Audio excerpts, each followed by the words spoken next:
Hello my dear students, welcome to my YouTube channel Singh Sahab physics वाले।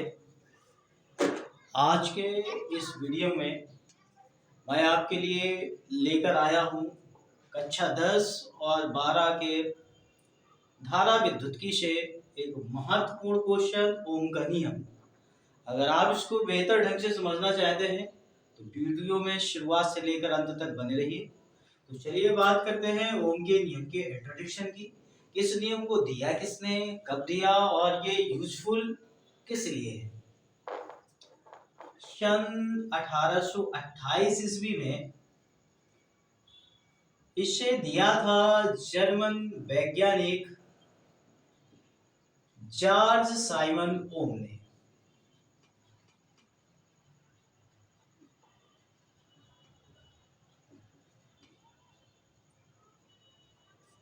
ये useful क्यों है?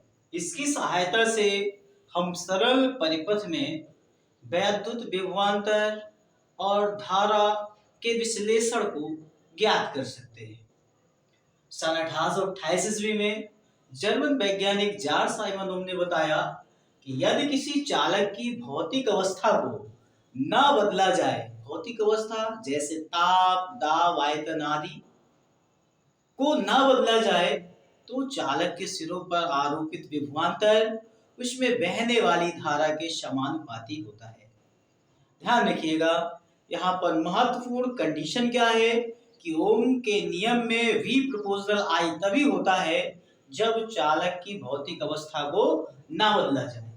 यदि चालक के सिरों पर आरोपित विभवांतर V और इसमें बहने वाली धारा I हो, तब V प्रोपोर्शनल I, यहां से हमने सबसे पहले प्रोपोर्शनल को हटाया तो एजा कांस्टेंट हमारा R लग जाता है, जहां R बराबर नीतांक, इसे ही हम वैद्युत प्रतिरोध कहते हैं, जिसे वैद्युत प्रतिरोध कहा जाता है। अब बात करते हैं कि ये वैद्युत प्रतिरोध क्या होता है। तो अकॉर्डिंग टू ओम्स लॉ वैद्युत प्रतिरोध की परिभाषा क्या होगी?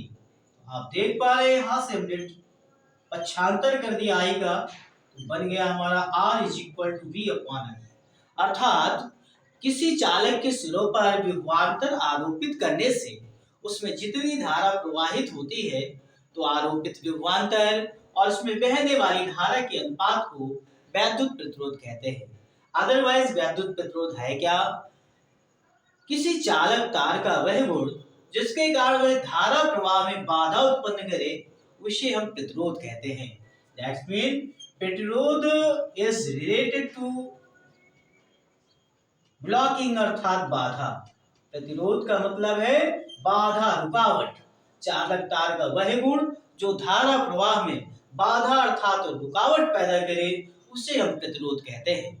और ओम के नियम के अनुसार क्या हो जाएगा वैद्युत प्रतिरोध? कि किसी चालक तार के सिरों पर आरोपित विभवांतर और उसमें बहने वाली धारा के अनुपात को हम वैद्युत प्रतिरोध कहते हैं। आइए बात करें इसके मात्रक की। तो इसका मात्रक क्या होगा? आप जानते हैं कि वैद्युत प्रतिरोध का मात्रक वोल्ट होता है और धारा का मात्रक एम्पियर होता है। अर्थात इसका मात्रक वोल्ट प्रति एम्पियर, जिसे हम ओम भी कहते हैं, यानी वैद्युत प्रतिरोध का मात्रक ओम भी होता है। अब बात करें कि 1 ओम क्या होगा। ध्यान से समझिएगा कि 1 ओम किसे कहते हैं। यदि किसी चालक तार के सिरों पर 1 वोल्ट विभवांतर आरोपित किया जाए और उसमें 1 एम्पियर की धारा प्रवाहित हो, तो उसे